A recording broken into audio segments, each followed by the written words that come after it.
ابو ميثاق انا رحت للرادار وسالته قلت له عيني من ضربك؟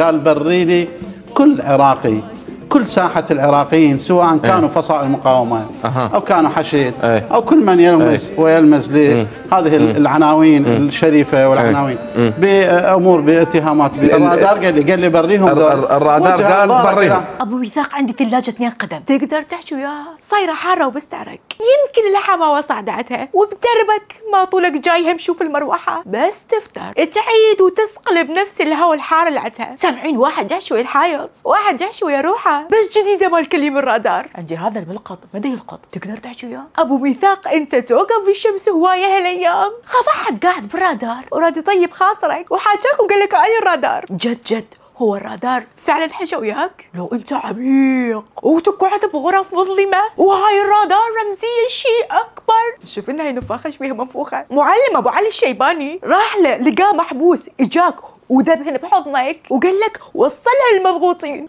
خاف قلة نوم، قلة النوم السبب هلاوي سمعية وبصرية. انت بطبق صار لك يومين منايم وجيت قبل اللقاء، بس هاي توجيهات الرادار وصيته مدام على لسان ابو ميثاق احنا واثقين. صاحبي كمية خرط فوق الركبة بس احنا واثقين، مو برادار بابو ميثاق. ايه ابو ميثاق زين ما عندك روح المصافي النفط بكردستان تحاكيها بلكي تقول لك منو دا يضربها؟ لا كليم ماكو غير ابو ميثاق يجيب لنا موضوع المصافي. هاي من الشغل هي تحكي ما احتاجك بيها.